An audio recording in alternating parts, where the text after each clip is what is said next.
읽겠습니다. 여호수아 24장 14절에서 28절 교독합니다. 그러므로 이제는 여호와를 경외하며 온전함과 진실함으로 그를 섬기라. 너희 조상들이 강 저쪽과 애굽에서 섬기던 신들을 치워버리고 여호와만 섬기라. 만일 여호와를 섬기는 것이 너희에게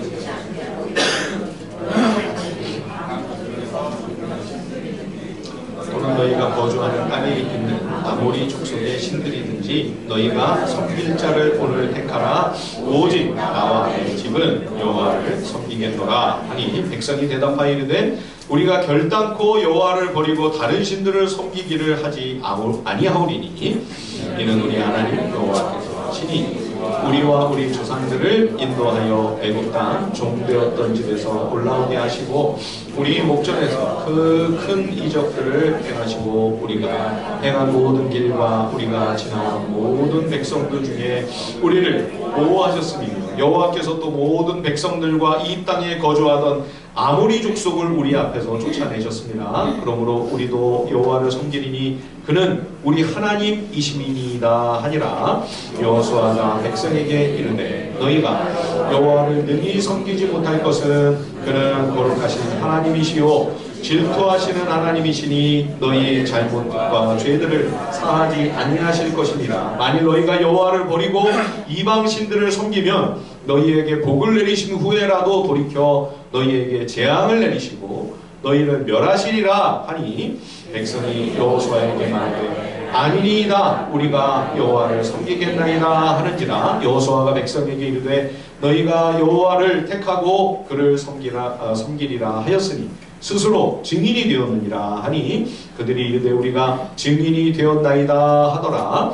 여호수아가 이르되 그러면 이제 너희 중에 있는 이방 신들을 치워버리고 너희 마음을 이스라엘의 하나님 여호와께로 향하라 하니 백성이 여호수아에게 말하되 우리 하나님 여호와를 우리가 섬기고 그의 목소리를 우리가 청종하리이다 하는지라.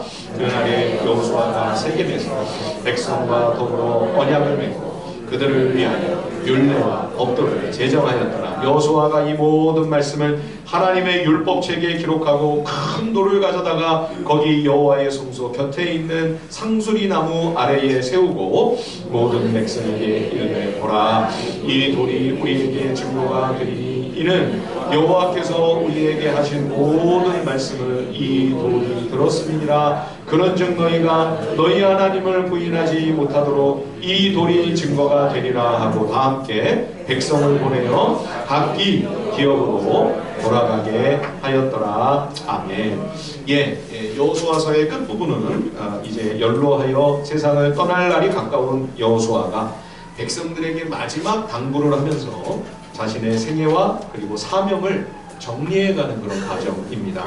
앞서 22장 말씀은 요단 동편으로 이제 그 기업과 자신들의 장막으로 떠나는 백성을 향한 간곡한 부탁이죠. 22장 5절에 보시면 주의 종 모세가 너희에게 명한 율법을 매우 주의를 기울여서 하나님을 사랑하고 너희 마음과 혼을 다해 그분을 섬기라. 하나님 말씀에 매우 주의를 기울여 율법을 쫓아 행함으로 마음을 다해 하나님을 사랑해야 한다고 하는 간절한 권면과 함께 저들을 요단 동편으로 보냈습니다. 그리고 이제 여호수아 23장에 보면 이번에는 강서편 백성들에게 먼저 수령과 장로들과 재판관 그리고 관리들 지도자들에게 유언을 하는 거죠. 23장 11절에 보시면 스스로 조심하여 너희 하나님 여호와를 사랑하라. 이렇게 매우 주의를 기울여 스스로 조심하여 거듭 힘주어 강조하고 있는 말씀을 보면 이후 가나안 땅에서 하나님 한 분만 오로지 섬기며 신앙생활하는 일이 얼마나 힘들고 또 많은 해방과 방해와 난관이 있게 될 것을 짐작할 수가 있는 것이죠. 마치 살얼음판 위를 지나는 것 같습니다. 저 비무장지대의 군인이 쥐레가 쫙 다 깔려있는데 그 쥐레밭을 조심스럽게 통과할 때처럼 한 걸음 한 걸음 유의하지 않겠습니까? 조심조심. 그렇게 하지 않으면 믿음의 길에서 벗어나 신앙의 파선에 이르는 일이 얼마든지 있을 수 있으므로 이렇게 여호수아가 간곡하게 마지막 힘을 다해 이스라엘의 자손을 일깨우고 있는 것을 우리들이 보게 되는 거죠. 이제 후에 이스라엘 백성이 가나안 사람들과 서로 가까이 하며 결혼을 하고 그들과도 막 가정을 이루면서 섞이게 되면 이스라엘이 하나님의 언약 백성으로서의 정체성을 잃고 우상 숭배의 그 악한 문화에 동화될 것이 분명합니다. 그래서 그렇게 가나안에 삼켜져 버릴 것을 여호수아는 심히 우려하는 거죠. 그래서 이 여호수아의 마지막 유언은요, 축복의 말이라기보다는 오히려 경고에 가깝습니다. 자, 우리 한번 같이 한번 읽어볼까요? 우리 앞장으로 가셨어요. 여호수아 23장. 이따가 우리 오후에도 보겠습니다만, 먼저 한번 아침에 읽어보겠습니다. 여호수아 23장 12절에서 16절까지 한번 우리 한 목소리로 또박또박 우리 크게 한번 다 같이 한번 읽어보시죠. 여호수아 23장 12절로 16절입니다. 시작. 너희가 만일 돌아서서 너희 중에 남아있는 이 민족들을 가까이하여 더불어 혼인하며 서로 왕래하면 확실히 알라. 너희 하나님 여호와께서 이 민족들을 너희 목전에서 다시는 쫓아내지 아니하시리니 그들이 너희에게 올무가 되며 덫이 되며 너희 옆구리에 채찍이 되며 너희 눈에 가시가 되어서 너희가 마침내 너희의 하나님 여호와께서 너희에게 주신 이 아름다운 땅에서 멸하리라. 보라, 나는 오늘 온 세상이 가는 길로 가려니와 너희 하나님 여호와께서 너희에게 대하여 말씀하신 모든 선한 말씀이 하나도 틀리지 아니하고 다 너희에게 응하여 그 중에 하나도 어김이 없음을 너희 모든 사람이 마음과 뜻으로 아는 바라. 너희의 하나님 여호와께서 너희에게 말씀하신 모든 선한 말씀이 너희에게 임한 것 같이 여호와께서 모든 불길한 말씀도 너희에게 임하게 하사 너희 하나님 여호와께서 너희에게 주신 이 아름다운 땅에서 너희를 멸절하기까지 하실 것이라. 만일 너희가 너희 하나님 여호와께서 너희에게 명령하신 언약을 범하고 가서 다른 신들을 섬겨 그들에게 절하면 여호와의 진노가 너희에게 미치리니 너희에게 주신 아름다운 땅에서 너희가 속히 멸망하리라 하니라. 보통 우리가 유언은 자손들을 축복하며 기도하는 내용이 대부분이지 않았습니까? 그런데 지금 이 여호수아의 유언을 보면 굉장히 두려운 마음이 들죠. 그만큼 지금 여호수아가 깊은 위기의식을 느끼고 있었던 거죠. 그래서 여호수아는 지도자들에게 이렇게 23장에서 유언을 하는 것으로 끝나지 않고 오늘 본문 여호수아 24장 마지막 장을 보시면 모든 이스라엘을 다 세겜으로 불러 모읍니다. 이 세겜은 참 유서가 깊은 도시이죠. 저 메소포타미아에서 우상을 섬기며 살던 아브라함을 하나님이 부르시지 않습니까? 곧또 친척 아버지의 집을 떠나 내가 내게 지시할 땅으로 가라. 그래서 갈 바를 알지 못하고 이제 아브라함이 하나님을 순종하면서 오다가 결국 정착한 땅이 이 가나안입니다. 그리고 이 가나안에서 가장 먼저 아브라함이 하나님께 제사 드린 장소가 어디냐? 세겜이죠. 지금. 그 우상숭배의 어둠과 흑암만이 가득했던 그 가나안 땅에서 최초로 창조주 하나님께 온전한 예배가 드려진 장소, 거기가 바로 세겜입니다. 나중에 이스라엘에는 야곱도 이 세겜에 정착하여 한동안 살죠. 그래서 이 세겜에 야곱의 우물이 있었습니다. 요한복음 4장에 보면 바로 그 야곱의 우물가에서 예수님이 사마리아 사람을 만나 복음을 전하시죠. 바로 그 사마리아의 수가성, 거기가 바로 구약의 세겜입니다. 이 세겜은 양쪽에 그리심산과 에발산을 끼고 있습니다. 그 두 산 사이의 골짜기에 이 세겜성이 자리 잡고 있는 거죠. 그래서 아브라함이 가나안 땅에서 최초로 여호와께 온전한 예배를 드린 지 450년 뒤 이 여호수아가 이스라엘 백성을 이끌고 가나안 땅을 이제 비로소 기업으로 차지하게 되었을 때 가장 먼저 그리심산과 에발산으로 백성들이 나누어 올라가 율법을 낭독하면서 우리가 하나님께서 우리에게 신실하게 그 언약을 지켜 이 땅을 우리에게 기업으로 소유케 하신 그 하나님의 성실하신 은혜에 감사하면서 이제 앞으로도 우리가 하나님 말씀을 준행하며 신실하고 성실한 삶을 살겠습니다. 그 언약 예식을 거행했던 곳이 바로 세겜입니다. 그 세겜으로 지금 여호수아가 자기가 세상 떠나기 직전에 모든 이스라엘을 또 한 번 소집을 하는 거죠. 여호와 하나님 앞에서 온 백성이 주의 율법을 따라 주님의 뜻을 순종하며 걸어가기로 다시금 언약 예식을 행하는 장면이 오늘 우리가 읽은 말씀입니다. 여호수아는 이스라엘이 이제까지 하나님의 은혜 가운데 지나온 나라를 간략히 먼저 요약을 하죠. 그래서 24장 2절에 보시면 믿음의 조상 아브라함 이야기를 꺼내는데요. 그 부친 데라에 관하여 말씀을 합니다. 이 아브라함의 부친 데라가 강 저쪽에 거주했다. 이 강은 유프라테스 강이죠. 예, 유프라테스 강 하류니까 저 멀리 메소포타미아, 거기가 아브라함의 고향입니다. 유대인들에게 내려오는 전승에 의하면 아브라함의 아버지 이 데라는 거기서 우상의 형상을 조각하여 만들어 파는 우상 제조업자였다고 합니다. 그냥 우상 숭배자 정도가 아니라 그 형상을 깎아 만들어 유통하는 사람이었으니까. 여러분, 오늘날 부적을 만들어 파는 사람 누굽니까? 무당이죠. 예, 그러니까 요즘식으로 표현하면요, 무당 아들, 박수 아들을 하나님이 당신의 자녀로 택하시고 하나님의 언약 백성으로 구별하여 약속의 땅 가나안까지 이끌어 오셔서 그를 일평생 믿음의 조상으로 빚으시고 세워가셨던 것을 보게 되는 거죠. 여러분, 이것은 아브라함만의 이야기가 아닙니다. 우리도 다 마찬가지 아닙니까? 여러분, 일찍부터 가문 대대로 하나님을 섬겨오신 분들 혹시 계십니까? 아마 그런 분들 많지 않을 겁니다. 예, 물론 뭐 대신한 분 계시겠지만 아마 그 부모, 그 조상은 또 전혀 하나님과 아무 상관이 없었겠죠.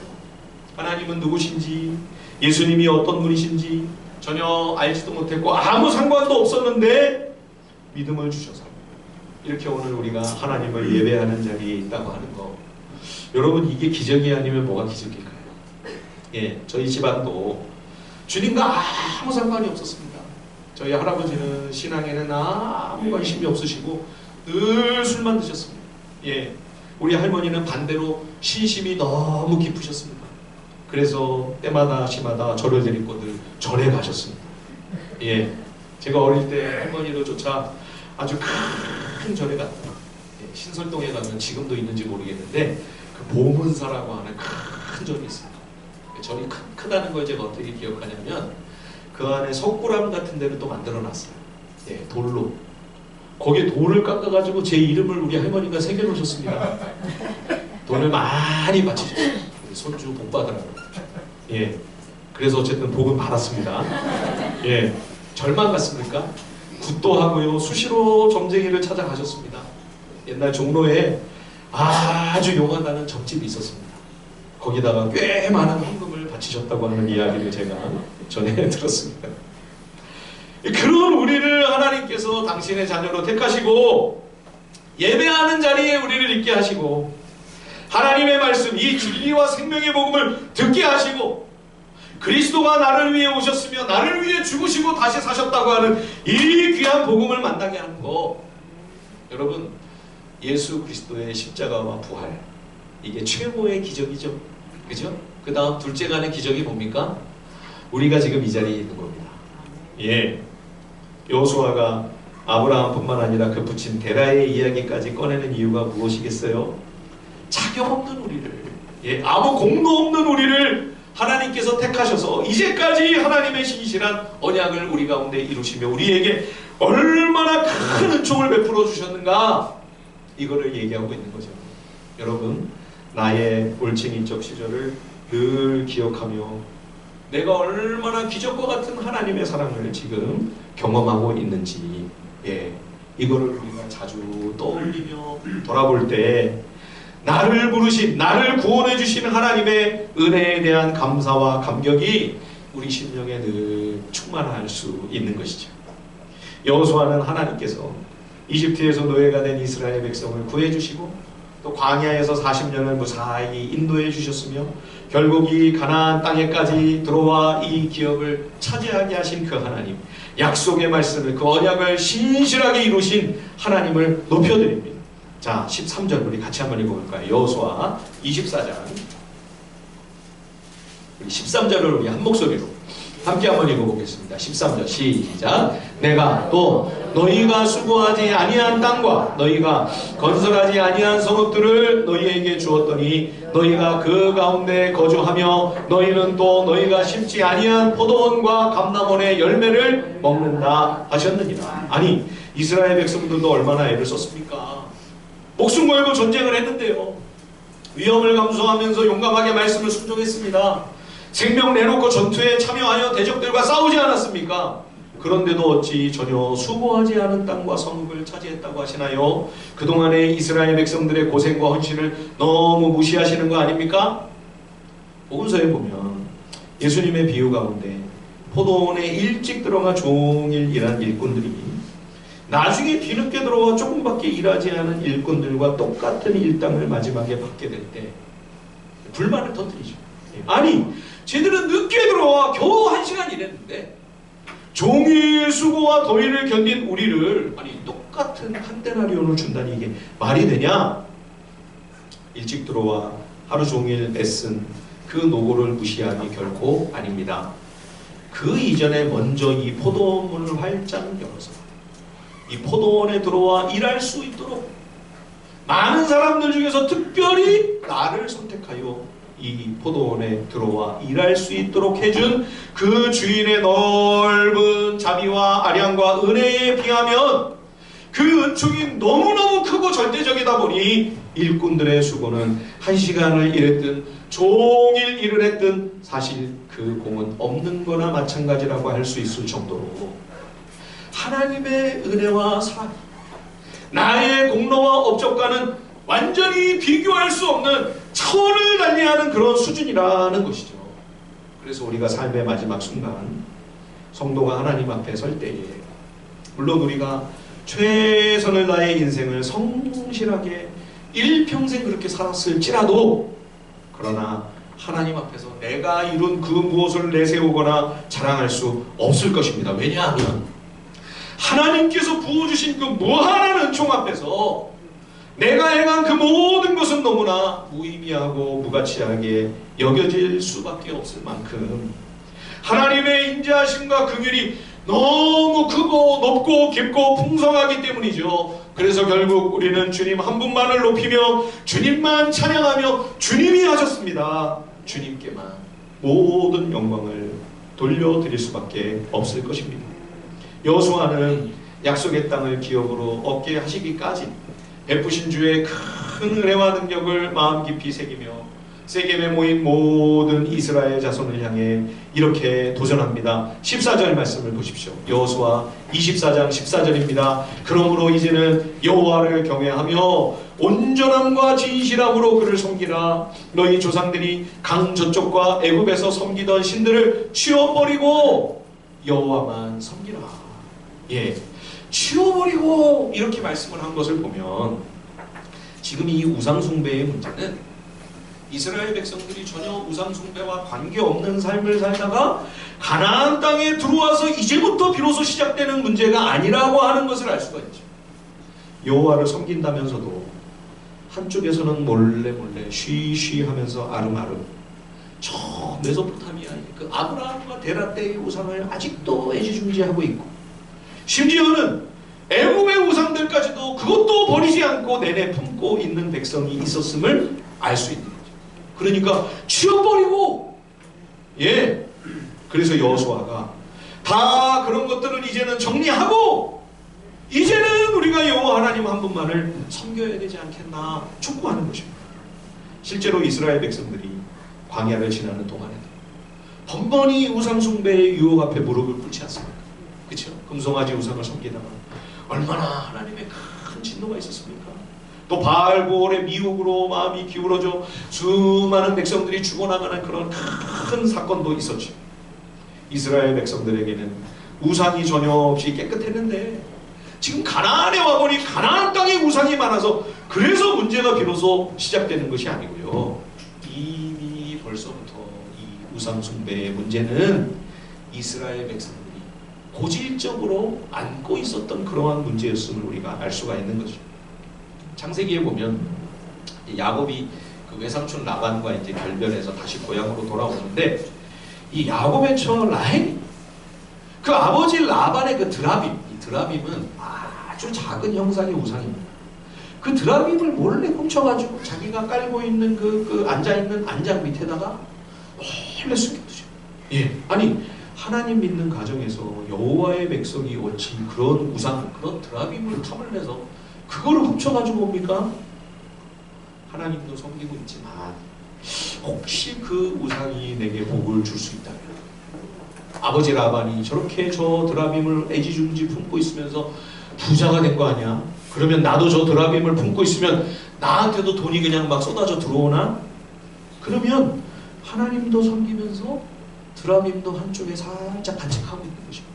예, 세겜에 살고 있던 야곱의 가정에 나중에 큰 우환이 생겼습니다. 그래서 야곱이 하나님을 내가 온전히 섬기던 그 베델로 이제는 마음을 돌이켜 회개하고 돌아가야 되겠구나.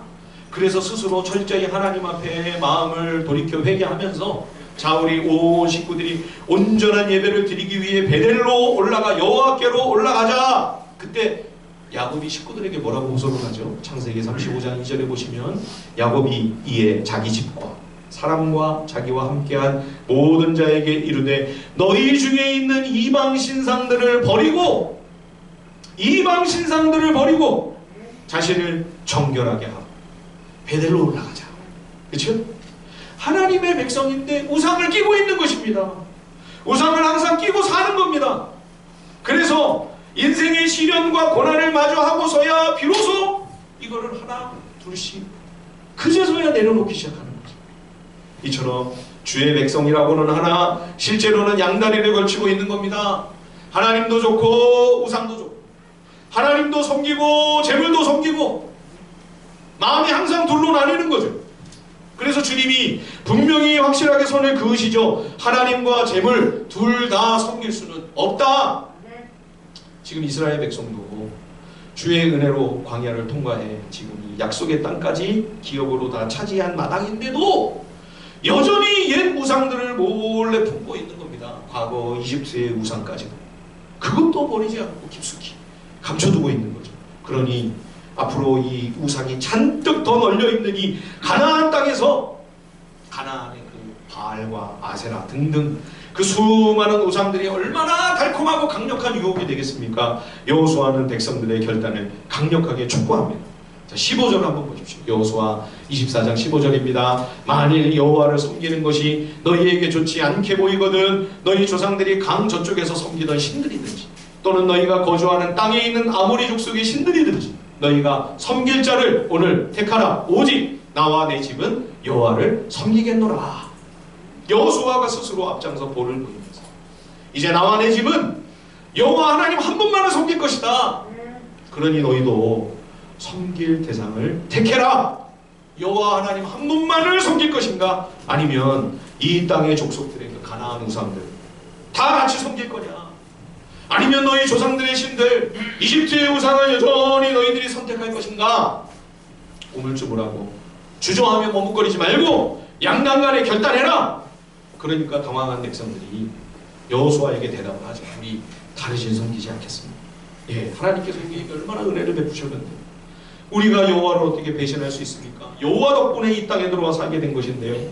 그러므로 우리는 하나님 한 분만 섬기겠습니다. 그분만이 우리의 하나님이십니다. 그런데 여호수아가 참 의미심장한 말을 여기서 남기죠. 자, 19절 20절을 한번 읽어보실까요? 여호수아 24절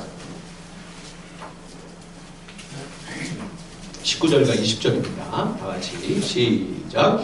여호수아가 백성에게 이르되 너희가 여호와를 능히 섬기지 못할 것은 그는 거룩하신 하나님이시요 질투하시는 하나님이시니 너희의 잘못과 죄들을 사하지 아니하실 것임이라. 만일 너희가 여호와를 버리고 이방 신들을 섬기면 너희에게 복을 내리신 후에라도 돌이켜 너희에게 재앙을 내리시고 너희를 멸하시리라. 예, 너희가 지금 장담하고 큰소리 치는데 그러나 그거 어려운 일일 거다. 사실상 이 얘기는요 불가능하다는 말이에요. 왜냐하면 하나님은 완벽하고 거룩하시며 질투하시는 하나님인데 너희는 전적으로 부패하고 타락한 100% 죄인이 아닌가. 얼마나 우상숭배의 그 악한 욕심과 탐욕에 수도 없이 마음을 빼앗기고 얼마나 그 유혹 앞에 쉽게 무릎을 꿇습니까? 그러니 결국 너희는 재앙을 당하게 될 것이고 끝내 멸망할 것이다. 완전히 예언입니다. 그렇죠? 이 여호수아의 예언은요, 신명기 모세의 결론과도 일맥상통합니다.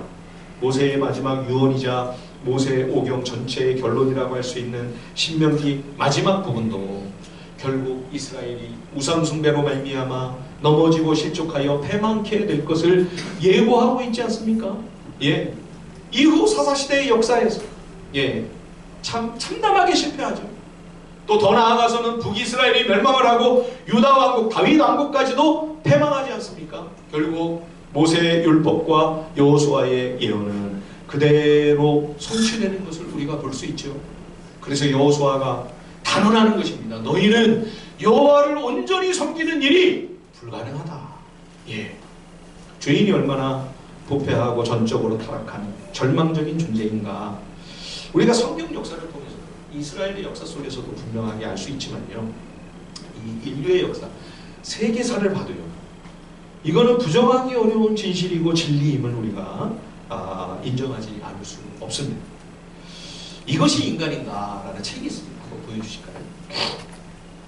예, 이탈리아계 유대인 프리모 레비가 쓴 이것이 인간인가라고 하는 이 책은 2차 대전 당시에 이탈리아의 화학자였던 이 저자가 약 한 10달 동안 아우슈비츠 수용소에 있었습니다.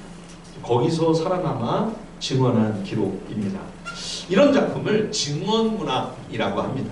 나치 홀로코스트의 그 끔찍한 범죄 현장에서 참 구사일생으로 생존해서 그 모든 과정을 증언하는 이런 류의 기록과 책들을 증언문학이라고 하죠. 우리가 빅터 프랭클이나 또 주는 나의 피난처를 쓴 그 코리텐 붐과 같은 분들의 이 증언문학을 종종 접했습니다만, 그 중에서도 이 프리모 레비의 기록은 가장 참혹합니다.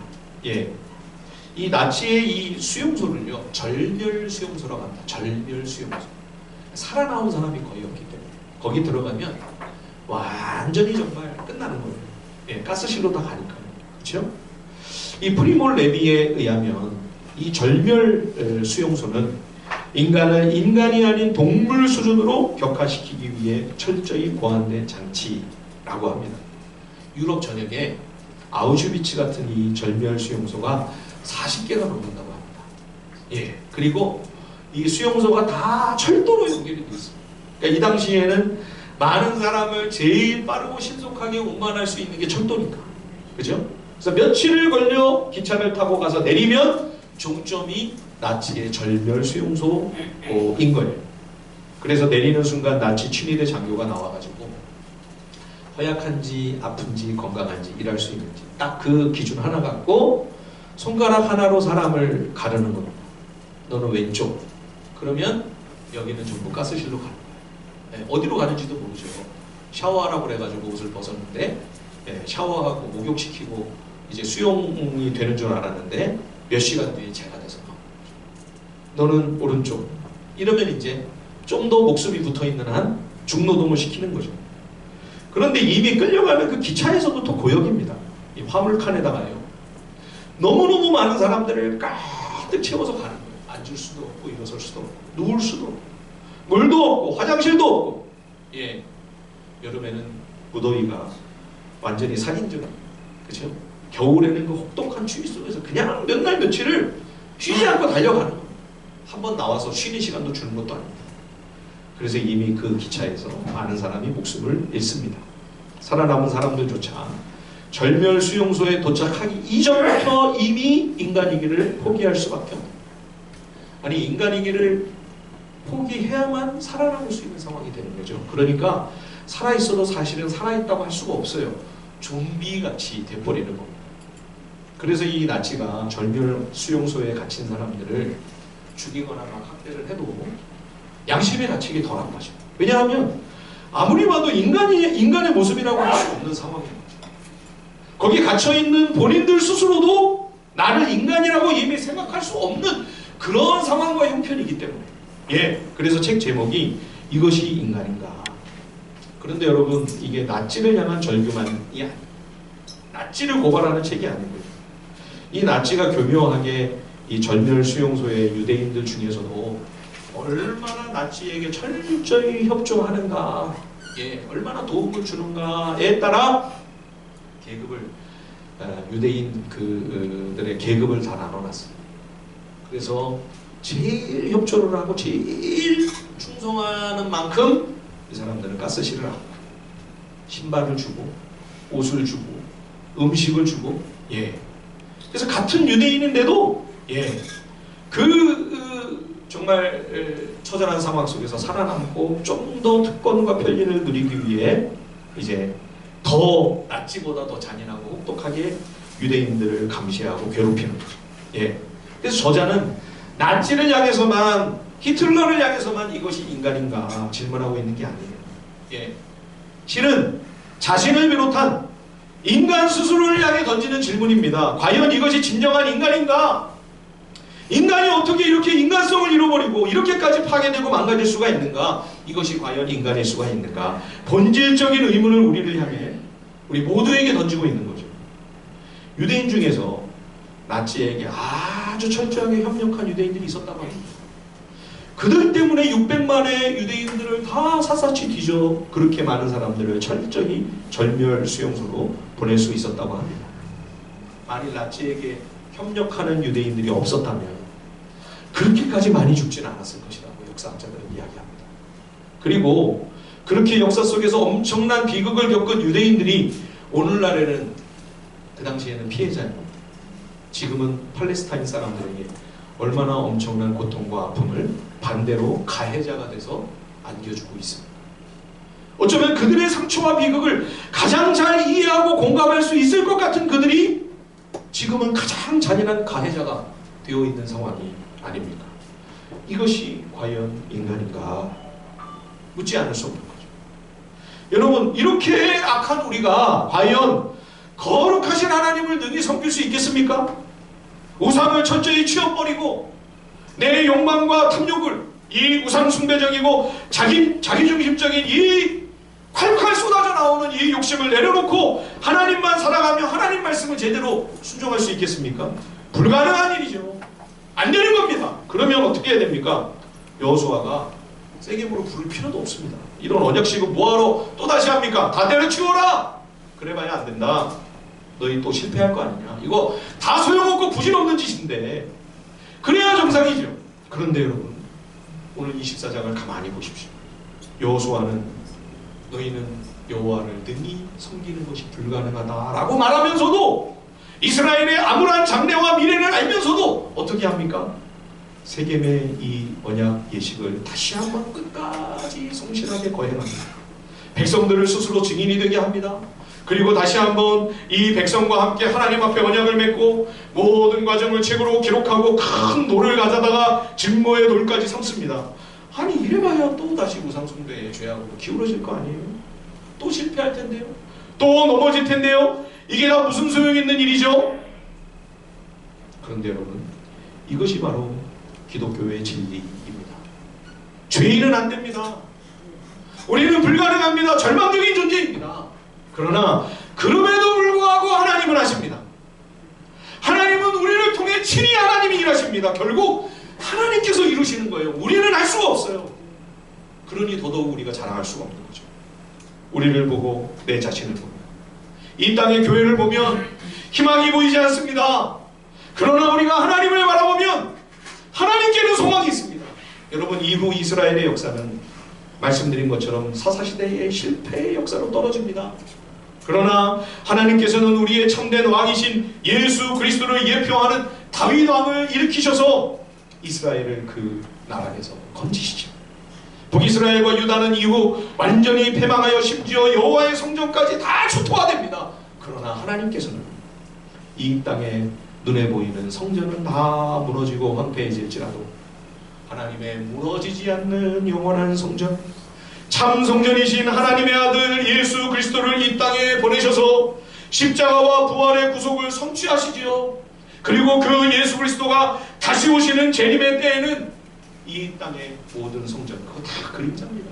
예, 그 그림자가 예표하던 진정한 실체, 참 성전인 새 예루살렘이 완성되어 하늘로부터 내려오지요. 하나님 나라의 성취요 완성입니다. 그래서 우리 기독교 신앙의 세계관을 한마디로 표현하라고 한다면 비관론적인 낙관론입니다. 비관론적 낙관론. 우리 스스로를 보면 절망입니다. 우리는 절대로 능히 하나님을 섬길 수 없습니다. 불가능합니다. 그러나 그러한 우리의 절망으로 끝나지 않습니다. 불가능하여 우리 죄인은 할 수 없는 그것을 하나님은 이루시기 때문이죠. 그래서 우리의 미래는 암울하고 비관적이나 그러나 우리는 절망하지 않습니다. 하나님이 이루실 것이기 때문에. 그래서 하나님을 바라보며 소망을 잃지 않는 것이죠. 여호수아는 그래서 백성들과 함께 여호와 앞에서 다시 한번 언약을 갱신합니다. 마지막 그의 생애에 남은 불꽃을 다 활활 불태워 백성들에게 강력하게 이렇게 호소하죠. 자, 여호수아 24장 23절 24절 같이 한번 읽어보실까요? 여호수아 24장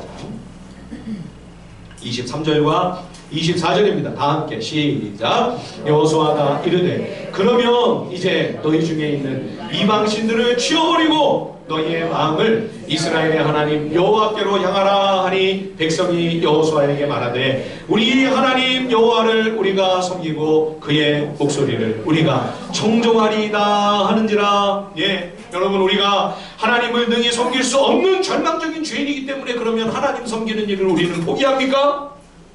비관주의와 영세주의에 빠져 인생을 절망하며 신앙의 냉소를 갖고 우리가 살아갑니까? 그렇지 않습니다, 여러분.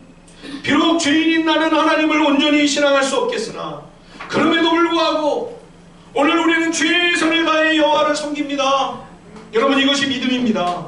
마음과 혼을 다해 여호와를 사랑하기 위해 힘쓰고 애씁니다. 그럼에도 불구하고 우리는 또 넘어질 것입니다. 우리는 분명 실족할 것입니다. 실패하는 일들도 있게 될 것입니다. 이 세상의 유혹과 악한 그 죄악이 우리를 가만히 내버려 두겠습니까? 수도 없이 쓰러지고 패배하겠지요. 그러나 그럼에도 불구하고 우리는 다시 또 일어나 믿음의 길을 걸어갑니다. 하나님께서 우리를 붙들어 주시기 때문입니다. 하나님의 손이 우리를 끝까지 놓지 않으시기 때문입니다. 내가 포기하려고 해도 때로는 나는 포기하고 싶은 마음이 생기죠. 절망스러워. 여기까지인가? 도저히 더 이상은 안 될 것 같다. 내가 내려놓으려고 해도 안 됩니다. 왜요? 하나님이 붙잡고 계십니다. 하나님이 나를 포기하지 않으시기 때문에 우리를 사랑하시는, 우리를 끝까지 사랑하시는 하나님께서 마지막 순간까지 함께 하시며 나를 붙잡아 주시니 여러분, 우리는 패배할지라도 하나님은 실패하지 않으십니다. 예, 고린도전서 13장 8절에 그런 말씀이 있죠. 사랑은 언제까지나 떨어지지 아니하되 예언도 패하고 방언도 그치고 지식도 패하리라. 사랑은 언제까지나 떨어지지 않는다. 이 말씀을 영어 성경에서는 하나님의 사랑은 결코 실패하지 않습니다, 이렇게 번역했어요. 하나님의 사랑은 결코 실패하지 않습니다. 우리는 넘어지고 쓰러지고 실패할지라도 우리를 사랑하시는, 나를 사랑하시는 하나님의 사랑은 절대로 무슨 일이든 있을지라도 영원히 실패하지 않습니다. 그래서 우리는 이 소망을 가지고 오늘도 힘을 다해 다시 일어나 믿음의 길을 걸어가는 거죠. 여러분, 쓰러지고 낭망하여 좌절하고 계신 분들 계십니까? 주님이 붙잡고 계십니다. 주님이 일으켜 주실 것입니다. 다시 힘을 내서 일어나 또다시 믿음의 길을 달려가는 우리 하늘비전 식구들이 다 되실 수 있기를 주님의 이름으로 간절히 축원드립니다. 우리 시간 함께 찬양하고요, 주님 앞에 같이 한번 기도.